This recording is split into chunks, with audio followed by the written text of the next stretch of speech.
इस वीडियो में हल करेंगे प्रश्न संख्या 4 से अभ्यास 2 अध्याय 3। तो देखिए प्रश्न संख्या 4 में जो दिया गया है, दो संख्याओं का गुणनफल दिया हुआ है। कितना दिया हुआ? 1,15,625। उनमें से एक संख्या 125 है, तो दूसरी संख्या ज्ञात कीजिए। तो सिंपल यहाँ पे हम क्या करेंगे कि ये 1,15,625 में 125 से भाग करा देंगे, तो जो भी इसका भागफल आएगा वही इसका उत्तर हो जाएगा। तो चलिए हम लोग यहाँ पे देखते हैं प्रश्न संख्या 4, जो कि दिया हुआ दो संख्याओं का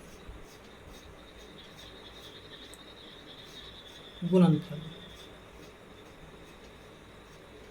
कितना दिया हुआ है?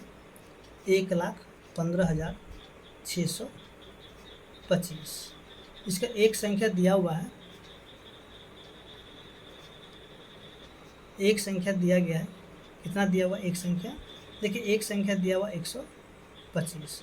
तो आपसे कहा जा रहा है कि दूसरी संख्या क्या होगा। तो दूसरी संख्या बराबर आप लिख सकते हैं यहाँ पे दो संख्याओं का गुणनफल, दो संख्याओं का गुणनफल और भाग एक संख्या। ठीक है, तो दो संख्याओं का गुणनफल दिया हुआ है 1,15,625 और इसमें जो भाग करा देना किससे? इसमें हम लोग भाग कराएंगे 125 से। ठीक है, तो आप भाग कहीं भी करके यहाँ पे आंसर लिख सकते हैं या फिर आप यहीं पे भाग कर सकते हैं। तो चलिए हम लोग यहाँ पे क्या करते हैं, इसको भाग कर लेते हैं। देखिए भाग जो करने वाले हैं, यानी कि 1,15,625 में हम लोग को 125 से भाग करना है। तो सबसे पहले हम लोग यहाँ से देखेंगे कि देखिए पहला अंक, दूसरा अंक, तीसरा अंक तो नहीं आएगा, हम लोग को एक साथ 4 अंक लेना पड़ेगा। ठीक है, तो 125 के पहाड़े में ये जो है 8 बार में आता है 1000। तो अगर हम लोग 9 बार लगाते हैं 125 को, देखते क्या आता है, 125 को गुणा कराते हैं 9 से। तो 9 × 5 = 45, 5 बच जाता है कितना? 4। 9 दूनी 18, 4 22 के 2 बच गया कितना? 2, 9 2 11, यानी कि 1125 हो जाता है 9 बार में। ठीक है, तो यहाँ पे लगा देते हैं 1125। 6 में से 5 गया तो बच जाता है 1, और 5 में से 2 गया तो बच जाता है कितना? 3, और यहाँ पे कैंसिल हो गया। फिर इस 2 को उतार देंगे। ठीक है, तो 125 के पहाड़े में जो है कि 2 बार में 250 आएगा, तो 250 को लगाएंगे तो यहाँ बच जाता है 2, और 1 में से 5 नहीं जाएगा, बगल से पैंचा करेंगे तो हो जाता है कितना? 11। 11 में से 5 जाता है तो हो जाता है 6, और यहाँ 2 से 2 कट गया। फिर इस 5 को उतार देंगे। 125 के पहाड़े में 625 आता है 5 बार में, तो 625 यहाँ पे लगा देंगे और ये पूरा पूरा कट गया।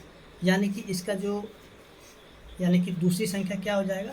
देखिए दूसरी संख्या हो जाएगा 925, यानी इसमें जब इसको भाग करा देंगे तो आ जाएगा 925 आ जाएगा। इसी तरह से जो प्रश्न संख्या आपका 5 है, चलिए 5 को भी देखते हैं। देखिए 5 में दिया हुआ 35 मोबाइल सेट की कीमत 37,625 है, तो बताइए एक मोबाइल सेट की कीमत कितने रुपए होगी। तो हम लोग यहाँ पे लिखते हैं, चूँकि 35 मोबाइल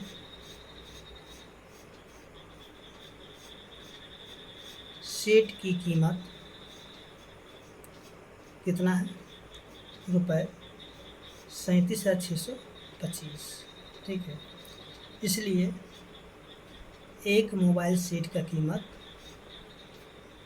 मोबाइल सेट की कीमत क्या हो जाएगा?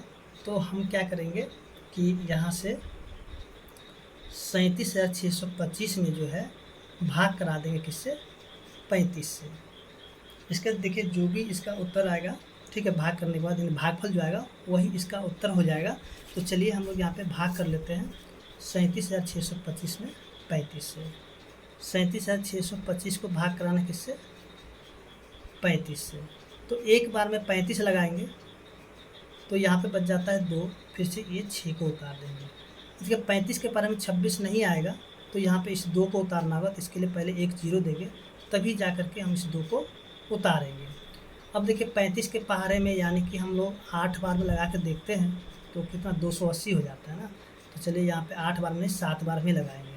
ठीक है, तो 7 × 5 = 35 के 5 बच जाता है कितना? 3, 7 21, 3 हो जाता है 24, 7 25 35 के 5 बच गया 3, 7 21 3 24, यानी कि 245 लग जाएगा 7 बार में। तो यहाँ पे देखेंगे कि 2 में से 5 नहीं घटेगा, तो बगल से पैंचा करेंगे तो हो जाएगा 12, 12 में से 5 घटाएंगे तो हो जाता है 7, और यहाँ पे बचता है 5, 5 में से 4 गया तो बच जाता है 1, और 2 से 2 कट गया। फिर से ये इस 5 को हम लोग यहाँ पे उतारेंगे। 35 के पहाड़े में 175 आता है 5 बार में, ठीक है, तो 175 पूरा पूरा कट गया, यानी कि 1075 रुपये एक मोबाइल सेट की कीमत हो जाएगा। तो यहाँ पे हम लोग लिख सकते हैं 1075 रुपये, ठीक है। तो इस तरीके से प्रश्न संख्या 5 है वो भी हल हो चुका है। अब जो है अगला प्रश्न है, जो कि प्रश्न संख्या आपके 6 है। देखिए प्रश्न संख्या 6 में जो दिया गया है, भाजक दिया हुआ है, ठीक है, भाजक आपके दिए हुए 48, उसके बाद जो भागफल भी दिया गया है, भागफल दिया हुआ है कितना 403, और शेषफल दिया गया है कितना, देखिए शेषफल दिया हुआ 5। तो आपसे पूछा जा रहा है कि भाज्य क्या होगा। तो जैसे कि हमने फॉर्मूला पीछे देखा था, जैसे प्रश्न संख्या 1 को बनाते समय, वही फार्मूला का हम लोग यहाँ पे यूज करके इसको बना सकते हैं। देखिए भाज्य बराबर क्या होगा, तो भागफल गुना में भाजक और जोड़ देंगे शेषफल को, तभी जाकर के हमारा क्या निकलेगा, भाज्य निकलेगा। यानी कि भागफल गुना में भाजक और जोड़ देंगे शेषफल को, तभी जाके भाज्य निकलेगा। तो देखिए भागफल जो दिया है 403 और भाजक दिया हुआ 48, शेषफल दे दिया गया है 5। तो सबसे पहले इन दोनों का हम लोग कर लेंगे गुना, यानी कि 403 को गुना कराएंगे 48 से, तो 8 या 24 के 4 बच जाता है 2, 8 को जब 0 से गुना करते हो जाता है 0, और 0 में 2 को जोड़ते तो हो जाता है 2, फिर 8 को गुना करें 4 से तो हो जाता है 8 चौके 32, 4 को 3 से गुना करते हो जाता है 12, बच जाता है कितना 1, 4 को 0 से गुना करते 0, और 0 में 1 को जोड़ते तो हो जाता है 1, फिर 4 को 4 से करेंगे तो हो जाता है 16।